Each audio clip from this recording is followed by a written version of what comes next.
organic, unpredictable, unknown, lovely, beautiful, a sense of fulfillment. This is part of the pleasures of life and not the chores of life.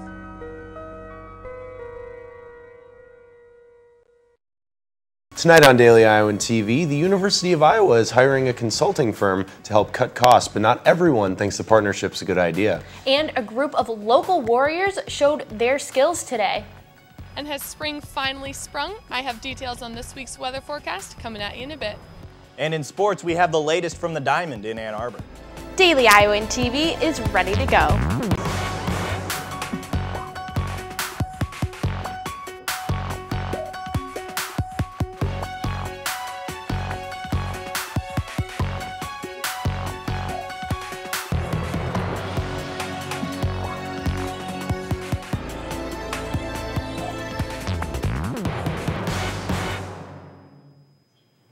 Good evening, I'm Matt Starnes. And I'm Melissa Dawkins.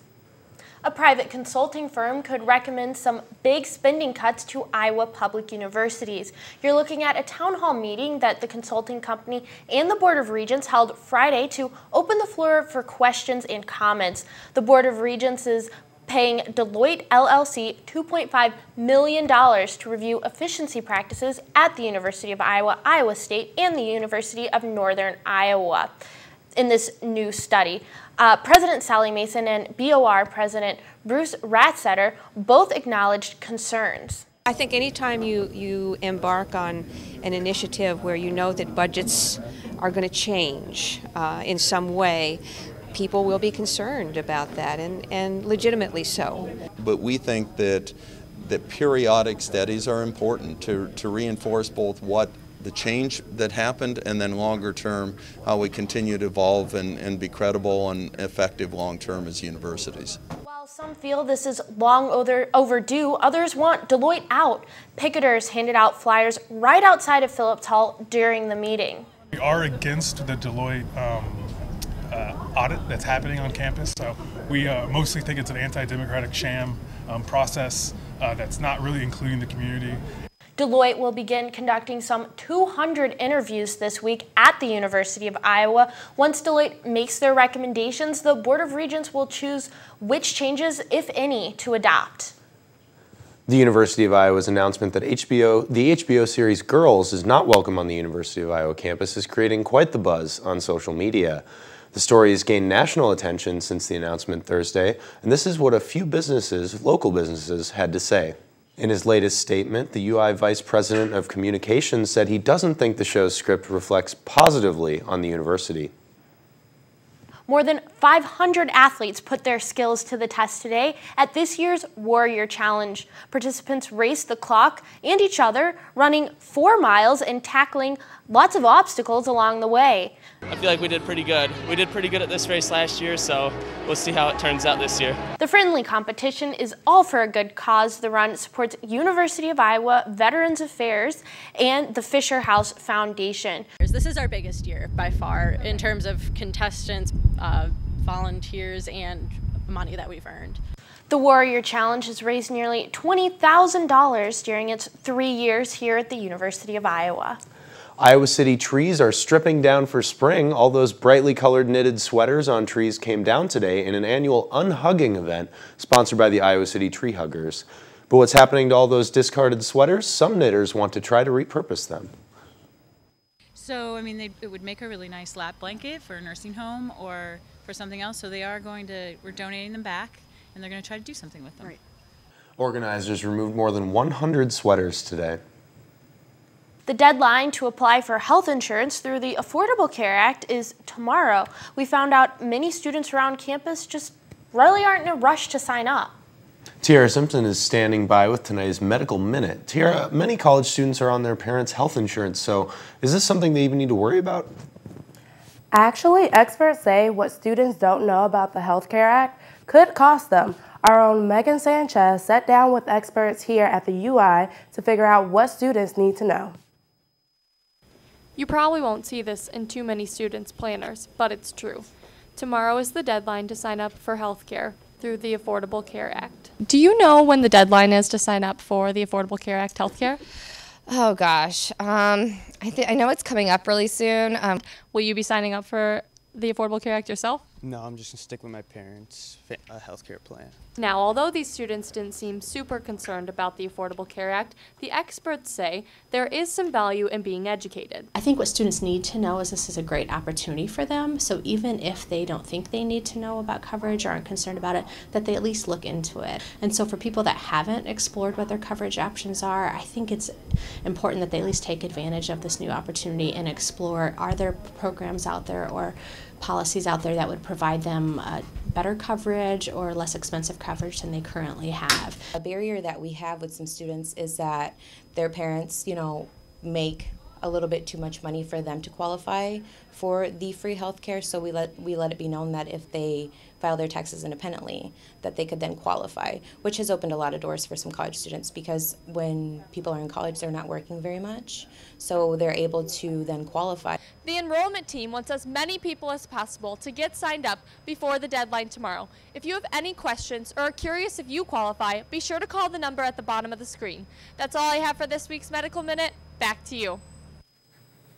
There is a soft extension for the deadline. If you start the application online but don't finish it, there is some wiggle room after the 31st to turn it in. Back to you two at the desk. Thanks, Tiara. And when we come back, some very brave locals get very cold for a good cause. But first, Hannah Thompson is standing by today with a look at this beautiful 60-degree weather, and she's going to hopefully tell us how long it'll stick around. I hope it's a long time. Hannah? Yes, Melissa, today was a near perfect day here in Iowa City. It seems as though everyone broke out the shorts and the short sleeves for this gorgeous weather and took full advantage of the sun. People were lounging on the Pentecost, playing frisbee, reading, and just basically enjoying the fact that you don't even need a coat. But as much as I hate to be the bearer of bad news, it appears that today was just a brief break from the regular, confusing springtime weather that we always have. Despite today's beautiful temps, tomorrow and the rest of the week look as though they will be not nearly as nice. Tomorrow morning will begin with temperatures at 51 degrees with cloudy skies. Those clouds will likely open up during the afternoon with a 70% chance of rain as temperatures reach up to 57. And that rain will continue into the evening and temperatures will drop down to 55. Looking ahead to the rest of the full week, Tuesday is looking to be the only sunny day with temps sitting at about 50 degrees. But by midweek, the rain will be back on the radar with temperatures in the upper 40s. Friday and into the weekend, we can expect things to stay in the same range as we see temperatures back in the mid-40s and hopefully reaching up to 50. Well, that's all the weather I've got in the studio today. I hope everyone had some fun in the sun and enjoyed the warmth. Back to you both at the desk. Thanks, Hannah. It might be warming up outside, but the water in the Coralville Lake was only 38 degrees on Saturday at the Special Olympics Iowa Polar Plunge. I went down there and even tested the waters, finding out how cold people were willing to get for a good cause. They call it freezin' for a reason. Participants in the Polar Plunge donned costumes and came up with unique strategies to get friends and family to pledge donations, all going to Special Olympics Iowa. So for the $1,000, I said that I'd wear a pink Speedo. We got that easy, and so this last week I've been pushing, hey, if I get another $500, I'll do the haircut of your choice. Communications Director Joyce Allard said Saturday's event raised over $50,000 to support next year's midwinter tournament. All the money that's raised here today goes to help support the midwinter tournament. And so that helps so our athletes don't have to pay anything to compete in sports and stay at the Marriott, have a great time, do their best in competition, and have fun with their friends. Former Hawkeye football and NFL player Tim Dwight jumped right in with nearly 400 other plungers. This was his fourth polar plunge with Special Olympics Iowa. I think every athlete and every person should have the ability and opportunity to take part in all facets of life. And this is a great organization, been around a long time. They do great things, they get a lot of results, and you want to be part of that. Well, Melissa, I almost got in trouble. I saw on the shot there we had a little bit of water splash on the camera. Yeah. Bad news. I saw that. I think as long as our news director doesn't find out, I think you'll be okay. But in all seriousness, it looks like it was a lot of fun for a good cause. Definitely, definitely. An owl found injured on the UI campus last month is now safe and back in the wild. A UI student found this little one injured right outside the Papa John business building. The McBride Raptor Project in North Liberty treated the bird for a shattered beak and head trauma. They released the bird on Friday, known affectionately as Henrietta after the Henry B. Tippie College of Business. She's now flying high. But a bronze owl statue, formerly on the Iowa State campus, isn't doing so well. Officials there say someone stole it. A foot-tall statue was stolen from an Iowa State museum sometime in the last month. Another piece of art was stolen from Iowa State just a few months earlier. But for now, we're going to turn it over to Cody Goodwin in the Daily Iowan TV Sports Studio for everything black and gold on the diamond. Thanks, guys. Cody Goodwin here in the Daily Iowan TV Sports Studio. We got plenty on tap to get to tonight. Daily Iowan baseball beat writer Ryan Rodriguez is waiting in the wings to break down this weekend's series in Ann Arbor. But we start the program with the best of the rest going on from the world of sports. Our own Daily Iowan TV Sports Josh Bolander has our Weekend Rewind.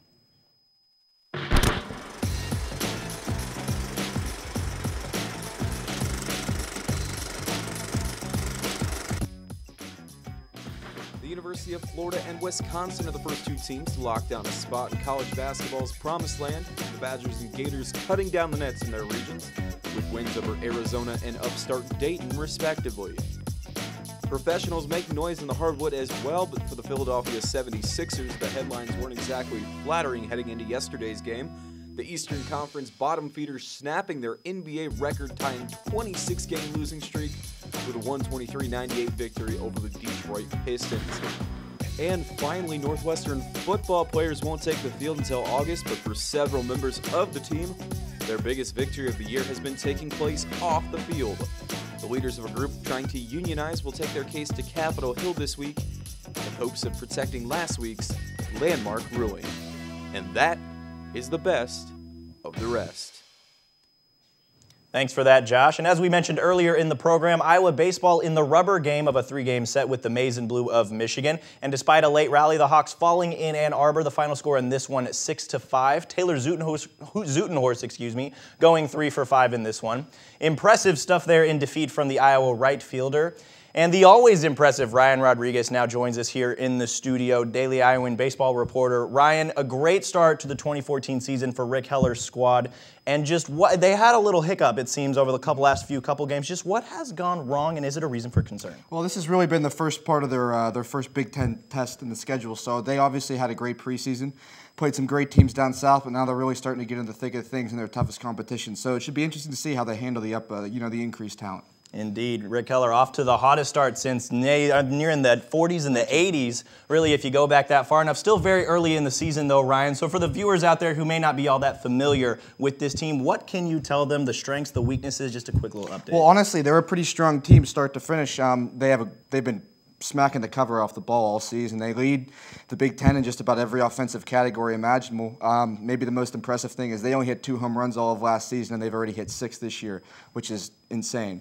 And they have great pitching, they have great depth, great middle infield. Honestly, top to bottom, they have a very talented roster. They should make a run. Very impressive start to the season. And before we let you go here, Ryan, what is coming up on the schedule, and when's the next time we can see them at home? The Hawkeyes travel Wednesday to Bradley as a rematch of their midseason week game last week, and then they are at home for a 3-game homestand against Indiana this weekend. The always impressive Ryan Rodriguez, thank you so much for joining us, Ryan. And it's always nice to have you stop by, and be sure to come back for the sports studio throughout the week as we continue with another week of black and gold athletics. But for now, I'll send it back to you two at the desk. Thanks, Cody. Check out what's going on in tomorrow's pages of the Daily Iowan right now. Lagging behind, Iowa doesn't have as many women in business compared to national averages. We look at why. And the Gateway Project, find out how Iowa City could look a little different after an upcoming vote. Thanks for joining us tonight. If you missed anything here, check us out on Facebook and Twitter, and anytime on dailyiowan.com. And catch tomorrow's show right here, same time, same place. Good night.